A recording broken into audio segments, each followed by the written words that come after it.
sarap lang gana. Dito lang sa harap ng entrance. Tapos ito lock na rin siya guys. Yan, oh. Pero pati dito, nakasarado na rin. Kaya lumipat muna kami para tingnan ang iba pang establishmento na katabi. Ito may bukas. Tara.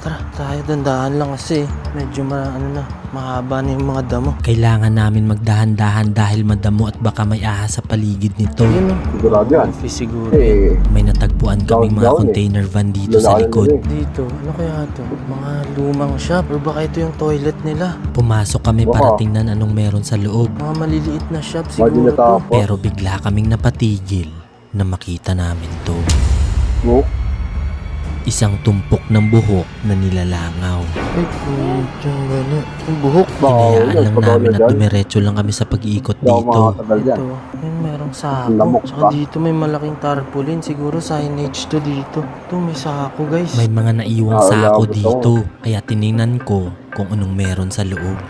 Kilabo. Siguro mga ano yan. Yung puno. Mga naputol-putol na ano. So ito. Chinek din namin ang opisina nila. Oh my gosh. Ganda nito. Ay, ito si... Aray. Aw. Daming langgam. Naiwan pa dito sa loob ang mga iba't ibang Commercial mo na. Hatot pala sa girlfriend ka. Text ko lang. Tara, continue. papeles at dokumento nila at Pinakita ko nakakapagtaka. lang.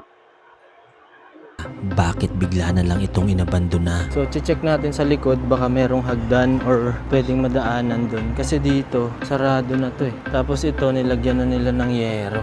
So, hindi na siya nabubuksan. Yan o, nakalock siya guys. Kasi merong nakaharang eh. Chinek din namin kung merong madadaanan sa likod. Sa likod, wala na rin. Pero pati dito, sinarado.